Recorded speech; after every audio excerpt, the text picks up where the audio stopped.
Hello everyone, आज की PPS lecture में will start with loop loop structures. Okay, अभी तक हमने लूप्स के बारे में ज़्यादा कुछ पढ़ा नहीं है, बट हमने ये पढ़ा था कि कंट्रोल स्टेटमेंट क्या होता है। और कंट्रोल स्टेटमेंट से आप लोग ये समझते होंगे कि जो कर्सर है, जो कंट्रोल है, उसको किस तरीके से प्रोग्राम में मूव करना है एक प्रॉपर आउटपुट के लिए, ये हम यूज़ करते हैं। और इससे पहले डिसीजन मेकिंग के लिए, बाई डायरेक्शनल डिसीजन मेकिंग के लिए, मल्टी डायरेक्शनल डिसीजन मेकिंग के लिए, मल्टी स्टेप डिसीजन मेकिंग के लिए हमने for loop if else and switch cases को यूज़ किया है। ओके, वहाँ पे दो कंडीशन होती थी या मल्टीपल स्टेटमेंट्स जो हैं वो upon selection, upon decision execute होती थी। बट कभी कभी ऐसा होता है कि कुछ प्रोग्राम में जिसमें हमें बार बार एक ही लाइन को या एक स्टेटमेंट को या एक एक्शन को रिपीट करना होता है। इस चीज़ को करने के लिए लूप्स जो हैं उनको यूज़ किया जाता है। हम इसे रिपीटिशन और आइटरेशंस भी बोलते हैं। ओके, आइटरेशंस मतलब again and again. Okay, so loop structure for executing certain statements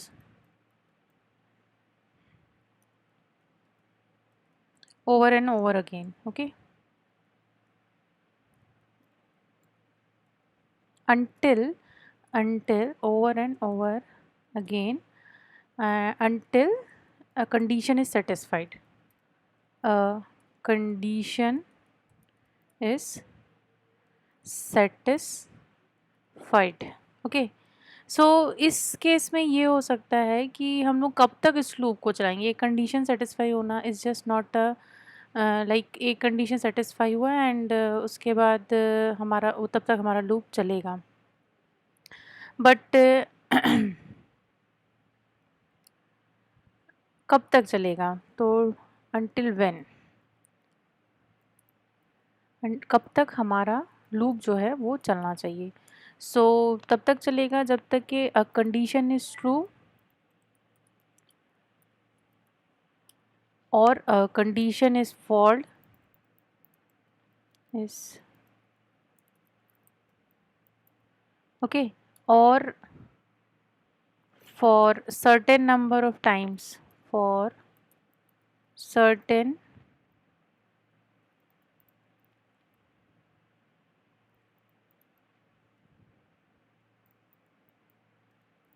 numbers of time, or once for each condition, once for each entry, once for each entry। जैसे कि हम लोग example देख लेते हैं, आप लोगों ने स्विच केस का प्रॉब्लम देखा होगा इससे पहले, जिसमें 7 डेज़ के लिए हमने डेज प्रिंट कराने के लिए सेलेक्ट किया था। अब हर दिन के लिए यदि मुझे कुछ एक्शन परफॉर्म करना है फॉर दो 7 डेज़, तो हर दिन के लिए मुझे कुछ परफॉर्म करना है, then there will be 7 times this loop will run. Okay, so this is the loop structure। एक छोटा सा फ्लो डायग्राम हम लोग यहाँ पे देख लेते हैं, जिसमें ये समझ में आ जाएगा कि किस तरीके से लूप स्ट्रक्चर फॉलो होता है। तो फर्स्ट इज एंट्री होती है, जहाँ से हम लोग एक कंडीशन चेक कराते हैं। यदि कंडीशन ट्रू है तब तक मेरा लूप जो है वो चलते रहेगा। आप इसको इन्वर्स भी कर सकते हैं, फॉल्स कंडीशन के लिए भी यदि आप चाहे तो लूप लगा सकते हैं। पर फॉर अ स्टैंडर्ड सिनेरियो हम लोग कंसीडर करते हैं कि यदि कंडीशन ट्रू है तो मेरा एक्शन वन परफॉर्म होगा और फिर से एंट्री में जाएगा और फिर एक अपडेटेड वैल्यू के लिए वो कंडीशन चेक करेगा। और जैसे ही ये कंडीशन सेटिस्फाई हो जाएगा, ट्रू हो जाएगा, फिर से वो एक्शन वन परफॉर्म होगा और तब तक होते रहेगा जब तक ये कंडीशन जो है वो फॉल्स नहीं हो जाता है। अब जैसे ही ये कंडीशन फॉल्स होता है, या तो वो प्रोग्राम स्टॉप हो जाएगा या वो कोई दूसरा एक्शन जो है वो परफॉर्म करेगा। ठीक है, तो ये लूप स्ट्रक्चर को इम्प्लीमेंट करने के लिए सी में कुछ प्रोविजंस हैं, जैसे वाइल लूप होता है, डू वाइल लूप होता है और फॉर लूप होता है, फॉर कंट्रोल स्टेटमेंट्स।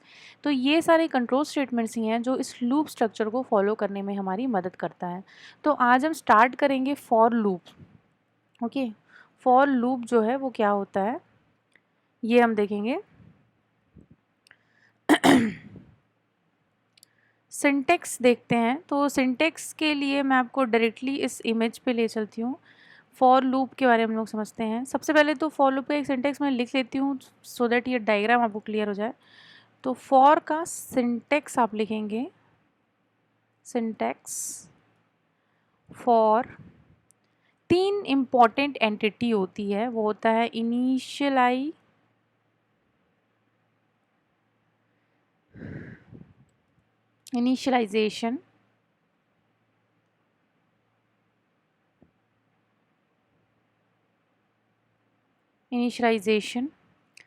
ये स्टेटमेंट होगा और फिर हम उसको सेमीकोलन से बंद कर देंगे। पहला स्टेटमेंट इनिशियलाइजेशन होगा, फिर हम वो स्टेटमेंट कंप्लीट कर देते हैं सेमीकोलन से, जैसे कि आगे पिछले सारे प्रोग्राम्स में हम करते आ रहे हैं।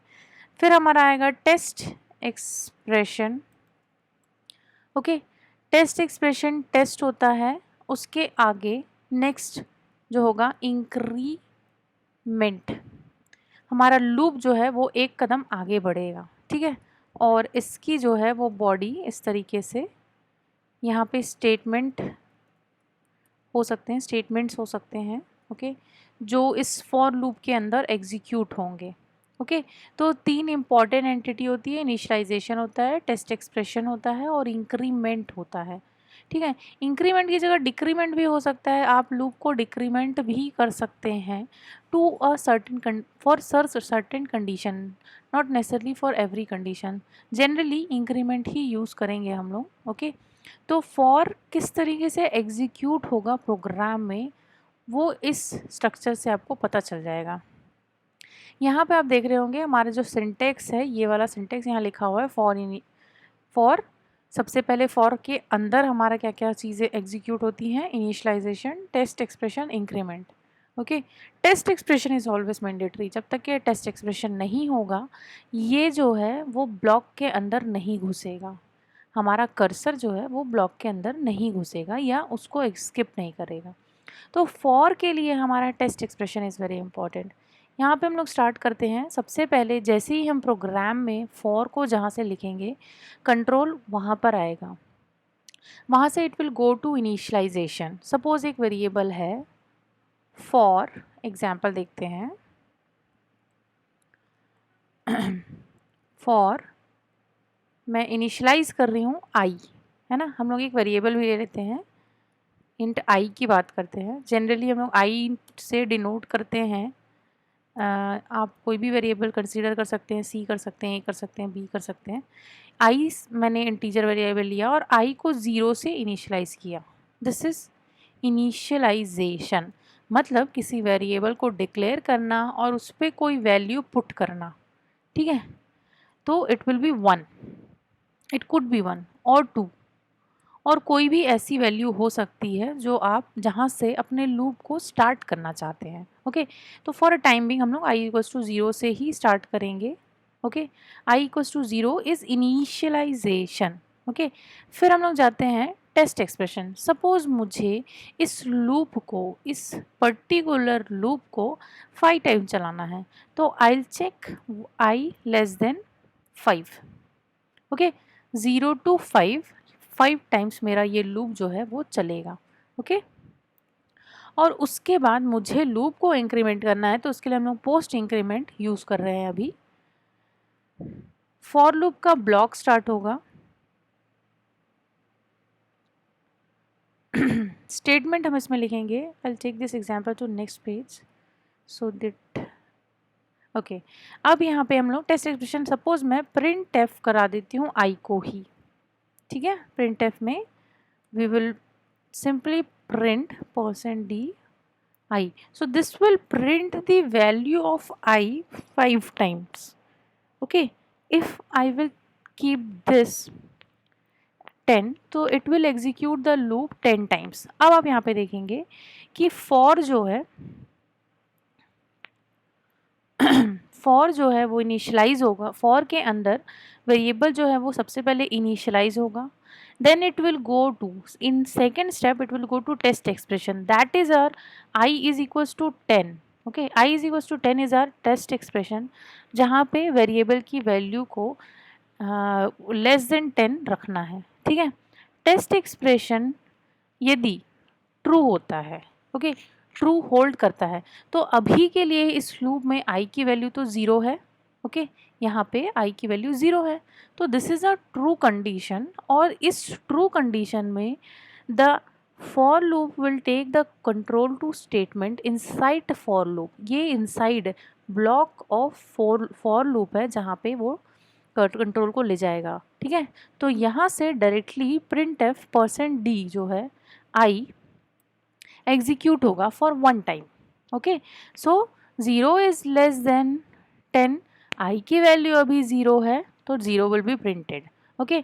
नाउ अब यहाँ से वापस it will go to increment, यहाँ पर से वापस it will go to increment, मतलब जैसे ही प्रिंट एफ एग्जीक्यूट होगा control will go to increment, increment करेगा आई की वैल्यू टू 1 और वापस से टेस्ट एक्सप्रेशन चेक करेगा, ठीक है। फिर से ट्रू होगा हमारा because I will be 1 after incrementing this value, okay, I will be 1 after incrementing 0, then it will go and check 0 1 is less than 10, condition is true, it will go inside and print 1। likewise वो तब तक increment होगा जब तक के i 10 नहीं हो जाता। जैसे ही वैल्यू i की यहाँ से इंक्रीमेंट होने के बाद 10 होती है और यहाँ इंक्रीमेंट होने के बाद टेस्ट एक्सप्रेशन में जाता है, तो जैसे ही i की वैल्यू जब 9 टाइम्स चलेगा देन 10th टाइम चलने के लिए जब it will increment the value of 9 to 10, तो यहाँ पे वापस से जाएगा आई अपडेटेड वैल्यू के साथ और अपडेटेड वैल्यू होगी 10 is less than 10 which is false. तो क्या करेगा, it will go, condition is false, it will go outside, it will end the program, या यहाँ पे जो भी स्टेटमेंट हम लिखेंगे वो उसे एग्जीक्यूट करेगा, okay. So step by step देखेंगे। फॉर इनिशलाइज फॉर लूप में जैसे ही एंट्री करेगा सबसे पहले वेरिएबल का इनिशलाइजेशन होगा, फिर एक टेस्ट एक्सप्रेशन होगा, टेस्ट एक्सप्रेशन जब ट्रू होल्ड करेगा तो it will go inside the for loop and it will execute the statement, will go to increment, will increment the value of variable of loop and will go to test expression until it is false, until test expression false, then it will go and it will go outside of the for loop, not inside of the for loop, and will terminate the program, or it will perform the action number 2, or it will again we can have another condition for there, so depends upon the program। तो ये जो होता है ये for loop होता है। अब हम इसे एक प्रोग्राम के थ्रू समझते हैं। I'll write a simple program, ये जो प्रोग्राम अभी मैंने आपको एग्जाम्पल में बताया है, sorry, hash include stdio.h, main function लिखना भूल गए, int main, बिना मेन के एग्जीक्यूट नहीं होगा प्रोग्राम, ओके। सो यहाँ पे int i, बिकॉज मुझे i को print, i is for loop, मेरे लूप को कंट्रोल करने के लिए I have I, and I'll write for loop here, I is equals to 0, sorry, I is equals to 0, semi colon. ध्यान रखेंगे जब तक ये सेमी कोलन नहीं रहेगा फॉर लूप का स्ट्रक्चर कंप्लीट नहीं होगा।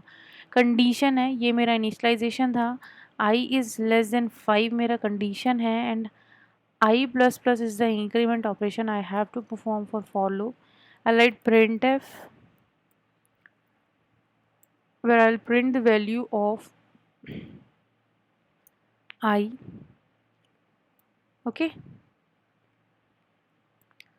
we'll save it, I'll name for और भी ये for loop हैं तो I'll write for.1.c, okay, और ये हम सेव करेंगे अपने प्रोग्राम्स वाले फोल्डर में for1.c। now we'll execute here,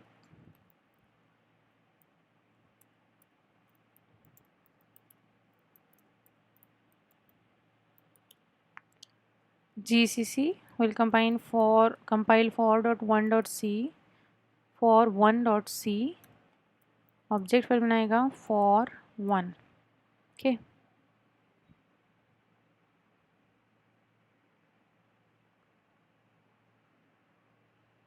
okay इसने कंपाइल किया, no error, will execute the program for 1.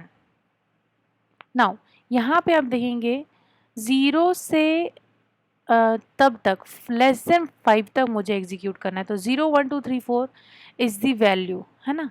Now अब मुझे क्या करना है, इसका विजुअलाइजेशन यदि मुझे 1 बाई 1 करना है तो डेफिनेटली नेक्स्ट लाइन में जाने के लिए वी हैव \n. तो यहाँ पे हम देखेंगे will again compile, will again run. okay this is clear. now अब मुझे यहाँ पे ये चेक करना है कि I can see here less than 10. okay I'll save it, test expression, जब तक के it will go for 10. 0 to 9 उसने प्रिंट किया, less than 10. Equal to condition भी हम लोग यहाँ पे लगा सकते हैं, लेस देन इक्वल टू, मतलब अभी तक जब इंक्रीमेंट हुआ 9 इंक्रीमेंट हुआ 10 बन गया और यहाँ पे गया तो फॉल्स हो गया था, अभी वो 10 बनेगा, 10 is equals to 10, less than और इक्वल टू हम बोलते हैं, तो 10 is equals to 10, then it will write 10 also. Okay here 0 to 10 उसने एग्जीक्यूट कर दिया. ओके नाउ यदि मैं यहाँ पे आई को नहीं प्रिंट कराती हूँ, simply I write hello. okay simply I'll write hello. compile %d is no relevance क्योंकि यहाँ पे कोई वेरिएबल प्रिंट ही नहीं कराना है हमको, यहाँ पे हमको \n प्रिंट कराना है, \n नए लाइन में हेलो प्रिंट कराना है. Okay 10 times hello. इफ़ ये लूप मैं बढ़ाती हूँ 20 टाइम्स, ओके मैंने क्या किया, लूप बढ़ाया. यहाँ पे ज़रूरी नहीं कि मैं आई को प्रिंट कराऊँ, मैं जो भी चीज़ लिखकर प्रिंट कराना चाहती हूँ, जैसे मैं यहाँ पे PPS लिखती हूँ और उसको 20 टाइम्स मुझे प्रिंट कराना है. Compile here it is 20 times it's written PPS. Not only PPS, यदि 1 2 3 4 5 का स्ट्रिंग यदि मैं प्रिंट कराना चाहती हूँ 20 times it will print this. okay so this is our for loop. बहुत सारे एप्लीकेशंस हैं for loop के जो यहाँ पे आप यूज़ करेंगे आगे बहुत सारे प्रोग्राम्स में. बहुत रियल वर्ल्ड एग्जांपल्स हैं, जैसे कि आप म्यूज़िक जो है उसको रिपीट करते हैं यदि ऑनलाइन या किसी भी प्रोग्राम सॉफ्टवेयर में, तो that is a example of for loop. Okay जिसमें कंटिन्यूसली जब तक के आपने सेट किया है कहाँ तक जाना है, एग्ज़िट कहाँ से करना है, दैट इज़ एग्ज़िट कंट्रोल के लिए कहाँ से कहाँ तक चलना है, that is decided by for. तो एक छोटा सा एग्जाम्पल हम लोग देख लेते हैं यहाँ पे. मल्टीप्लिकेशन का will have a variable a and will store the multiplication in n and ए की वैल्यू हम स्कैन कराते हैं. जैसे कि मुझे किसका टेबल, जैसे 2 का टेबल, 3 का टेबल, 4 का टेबल या 5 का टेबल या 25 का टेबल यदि मुझे प्रिंट कराना है तो मैं कैसे करूँगी. So then I will write this printf enter any number. जिस भी नंबर को आपको मल्टीप्लिकेशन उसका टेबल प्रिंट कराना है वो आप यहाँ लिखेंगे scanf में, scanf. I'll have %d and %n. Sorry, a. Let us scan a and we'll store the multiplication in n and we'll print that. So n is equals to a into I. Okay, I'll make it 10 क्योंकि हम 10 तक ही उसको count करेंगे, जब तक के i जो है वो 10 टाइम्स चलेगा. 0 से 10 तक के वो मल्टीप्लाई होगा जो भी नंबर है वो, और वो हमारा यहाँ पे प्रिंट होगा. तो %d कॉमा आई प्रिंट n. ओके अब इसको सेव एज कर सकते हैं. सेव ही कर लेते हैं, बिकॉज इससे पहले जो भी था वो इतना रेलेवेंट नहीं था। GCC कंपाइल हुआ, will execute it, enter in number, suppose 2 का टेबल मुझे डालना है, तो this is the table of 2। Now again I compile, again I right, मुझे 10 का टेबल डालना है, this is the table of 10 and let's see, we'll have table of 25 का टेबल है। if I'll go for table of let's say 65, this is the table of 65। Okay, तो ये जो programme था, ये किसी भी जो नंबर आप इनपुट करा रहे हैं उसका table it will print. Okay, so this is for right now simple program for understanding for loop, but इसमें बहुत सारे ऐसे प्रोग्राम हैं और फॉर लूप का बहुत बड़ा एप्लीकेशन है मैट्रिक्स मल्टीप्लिकेशन में, जो कि अब कई जगह बहुत सारे एप्लीकेशंस में यूज़ होंगे, रियल वर्ल्ड एप्लीकेशंस में यूज़ होते हैं, जो सॉफ्टवेयर्स बनते हैं उनमें we will learn to an extent कि फॉर लूप कैसे और कहाँ कहाँ यूज़ होता है। Will write another different programs, जैसे फैक्टोरियल फाइंड करने का प्रोग्राम है, और कोई भी प्रोसेस जो बहुत टीडियस है, बार बार जिसके लिए कोड लिखने की ज़रूरत है, जैसे कि 1 to 5 यहाँ पे मैंने प्रिंट कराया था इस प्रोग्राम में। इससे पहले हमने जो 1 to 5 प्रिंट कराया था, ये यदि मुझे बिना फॉर लूप के कराना है तो I have to write 5 times a print F statement.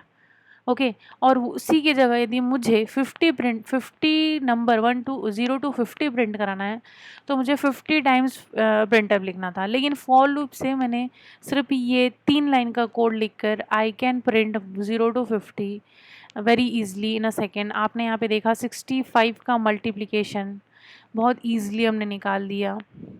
Okay, सो ये एप्लीकेशन है आपके फॉर लूप का, और भी आगे कुछ प्रोग्राम्स हम पढ़ेंगे और किस तरीके से ये दूसरे लूप स्ट्रक्चर से डिफरेंट है, और दूसरे लूप स्ट्रक्चर के बारे में भी हम नेक्स्ट लेक्चर में पढ़ेंगे। Okay, thank you.